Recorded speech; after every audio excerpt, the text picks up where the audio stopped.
So, how I passed the LMSW exam? Well, basically, I was studying for like a month and a half straight. I've been trying to take it, so I study here and there, but I really started studying for real, like a month and a half ago. At first, I did all these notes on my index cards, but I really wasn't retaining information. So I was talking to my supervisor, and she was like, "Well, she listened to YouTube videos when she was taking her exam." So I'm like, right. So I listened. I went on YouTube, searched whatever topic I was looking for. So theories, social work theories, DSM stuff, anything, therapies, perspectives, approaches, anything, and I was able to find these videos. They had like playlists of all the different different theories and stuff to pay attention to. And on my way to work, I would listen to videos, and then on my way home from work, I listen to videos and everything. And then the videos that I had to like actually look at, I saved those. I had like 3 different playlists for going from home, for the car, and then new stuff I just kept looking at also. So I keep on listening to videos, and then the index cards I took notes on, then I started going over those as well, because I knew the information from the videos, but then I just wanted to read, like go over them so I know. Also, with the social work books, the 3 social work books or whatever, I was taking the exams, and then I would go through the stuff that I was getting wrong. I studied those, took notes on the stuff I didn't like, the terms I didn't know. I took notes on that, because those are really important, the terms, because you really don't be, if you don't know the term, like social work terms and stuff like that, you're not going to pass, because some of the stuff you be like, what the heck that mean?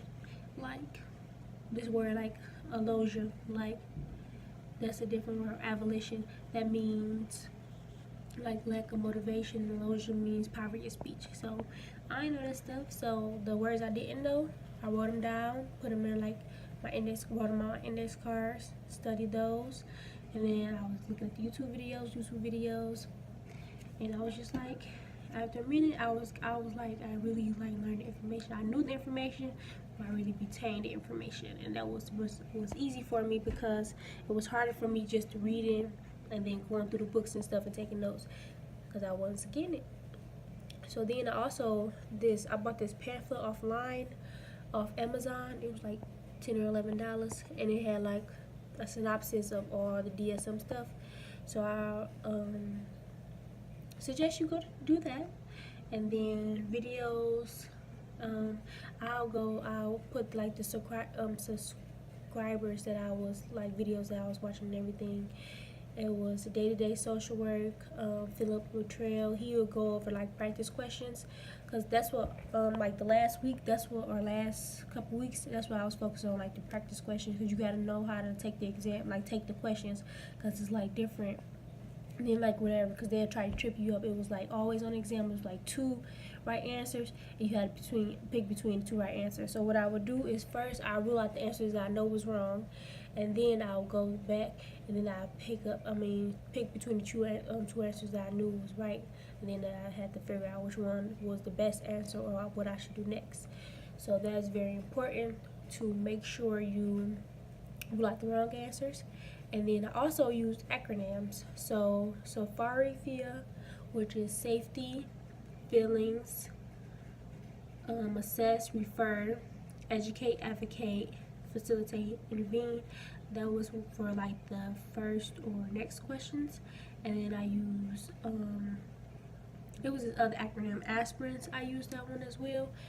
I forgot what it was, but I used that one. Those helped a lot, but I didn't use it as much as I thought I would, but I did use them, a lot of it. And then like the DSM questions, you do have to know like the stuff with the DSM, but it wasn't really that many questions about the DSM. Like, it was 1 question, I think 1 or 2 questions about medications, and it was okay. Like, so they updated the NASW Code of Ethics. So they just updated it on January 1st, 2018. So I didn't know that, so I had to go through and read it. I printed it out, looked at it, because they made like 19 revisions. So make sure you go look at the new Code of Ethics. When you take an exam, safety is always first. So if you need to, it's always, if you need to report something, report it. I mean, that's the answer. Any suspected abuse or anything, you report it first. And then you have to also acknowledge the client's feelings and everything like that. Also, what's important is, what else is important? Safety. Questions, if they ask, like, if something's going on with the client, they present them with some medical issue, you have to make sure you check out the medical issue first before you do anything else, because you don't know if the medical issue is life or death. So that's a very important thing. Safety is very important, medical. And then acknowledge the client's feelings, meet the client where they at. Don't just, and some of the stuff on there was just common sense, you know. Don't just be, you just, if you know it's right, then you know it's right. And then I marked a whole bunch of questions, and then I went back. Like, the exam is 4 hours, 170 questions, and I think I finished in like 2.5 hours. I think it was like 2.5 hours, or like a little bit under 2.5 hours. And then I used the rest of the time to go over and review the questions that I had marked. After that, I still had like 30 minutes left, but I'm like, you know what? I'm done. No, if it ain't right, it ain't right. If it's right, it's right. And then, you know, it'll tell you right in there if you pass or fail. And it said I passed, so I was super, super happy. And then they were just like, you know, I got to breathe again, you know, had to relax. But I think that's all. Just let me know if you have any questions. And I'll put the links of, like, the new code of ethics, and let you know who I subscribe to, some of the videos. It was awesome. It was, you know, a journey, but, you know, I passed the journey, and now I can help you guys.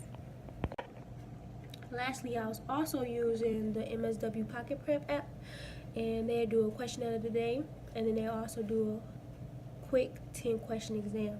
So you can do that anytime. Just take some time, and then I screenshot the stuff I got wrong and study that stuff, and then that helped me a lot too.